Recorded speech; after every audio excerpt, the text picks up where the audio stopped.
anything goes, really. You don't want to wait for permission to try something. You just gotta get together and do it. And this is one example of one of those things.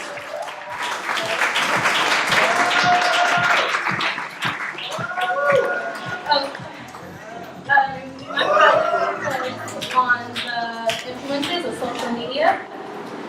I've had a wonderful time hearing everybody's perspectives on it. I love hearing everybody's views. I'm really glad that my friends aren't so consumed into it and it's not affecting them. And just put your phone down and have some fun time with your friends. I get a lot of likes on a picture. I feel really good about myself, and then sometimes when I don't get a lot of likes, I feel like, I don't know. I feel like it kind of hurts my self-esteem a little bit. It's more like an ego thing, I guess. Like it makes you feel bigger than what you actually are. Like maybe when you're older, you can have 2 separate accounts, one for personal and one for networking, etc. Because people should be allowed to express themselves on social media. Post pictures of kids and family and all that stuff. So, and on a different page, you could talk about business. Opportunity, and like it's all on the person. If like they wanna like continue looking out that window from the inside, or like they want to experience things from the outside. So it's all on the person, really. It messes up both. It ruins kind of both, because if you're so accustomed to being on social media, you feel like you don't need to like interact with people. You feel like you don't have to go outside all the time. You feel like Antisocial. Yeah, antisocial, and like it increases most people's like anxieties and like a whole bunch of disorders. It ruins mentally. Really on Facebook the most, because I feel like I could be myself on Facebook. I could write statuses, and I could ask people's opinions about certain things, and post pictures. Instagram and Snapchat could do that, but that's all you really do on Instagram and Snapchat, just pictures. But I can actually speak my mind on Facebook. I just think that people should just be aware of like what they post on social media, because when you get older, some of the stuff you're gonna look back and be like, why did I do that? Why did I post this? Like, this doesn't reflect who I am now. And once you put it up on the internet, it's always gonna be there. So you should be more mindful and say to yourself, is this like a reflection of me? Like social media, when they get like a high amount of likes or loves or whatever the case might be, like they do feel better about themselves, but like some people, I think they're just like seeking more attention more than other people just posting it because they like the picture. Because I feel like people who post pictures of themselves showing like more skin than other people, they usually get more likes. The future generations would not be so keen on learning the natural ways, I have to say, because everything is just so technology, where just like everything is right in your face with it. As far as laziness goes, then yeah, the future generation could probably Have a mind of their own. right.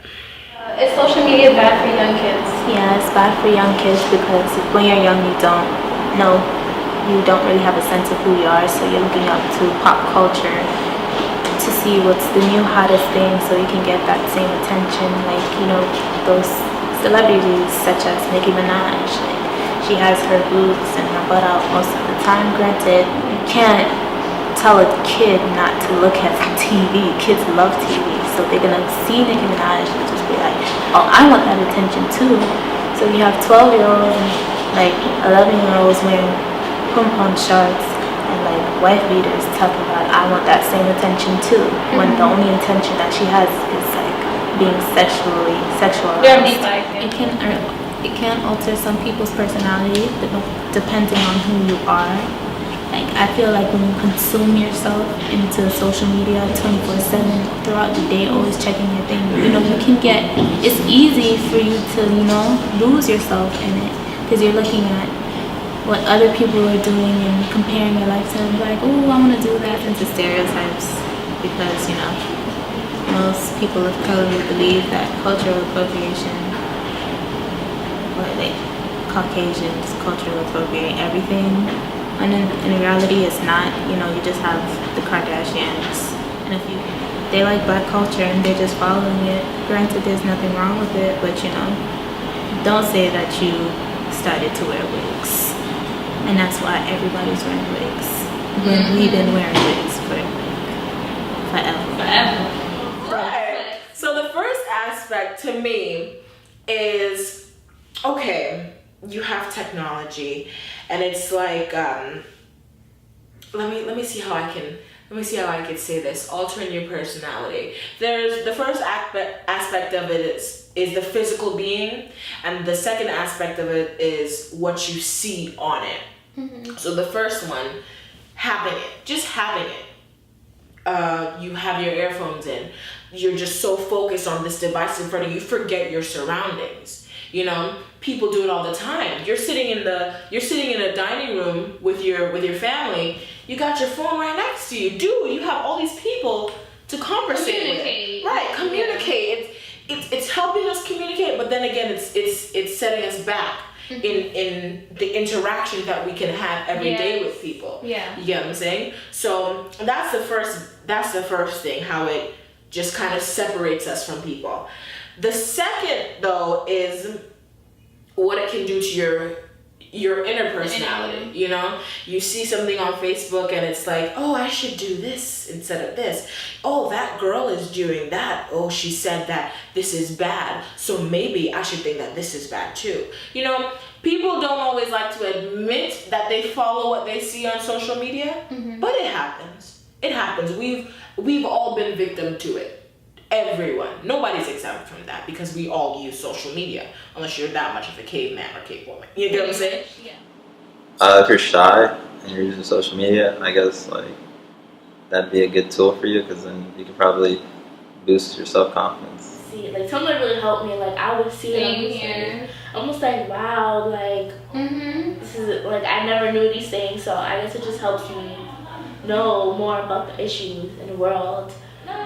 I also helped me, you know how like when I was talking about Lydia Banks, you know, I used to love her, so I guess it changed my character into like a bad one, like, oh, I loved you. Now I'm just like, Ariel, like, why are you like that? So you would see a lot of celebrities, you would see them say like racist things or like very just prejudiced things, and you would just be like, and it changed my perspective on them.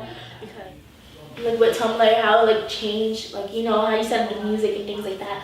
I feel like it just opened me, I don't want to say find myself, but it did help me evolve. Like growing up, like the internet was my life, because my parents did not let me play outside. So I just feel like if it wasn't for like social media and things like that, like the internet, I would just be a different person. Like I feel like I would be like probably a hood rat. Like I'm serious, like, cause that's like all I know. Really. Like if it wasn't for Tumblr, things I wouldn't even know about, like the music I like now, the way I dress, things like that. I wouldn't really know about, because I would just be in this box of the world, in my regular like community. That's what I would know. But like Tumblr, I guess it helped me find things that I like, not because what everybody else is doing. So I guess it helped me become more of who I am and do things that I like.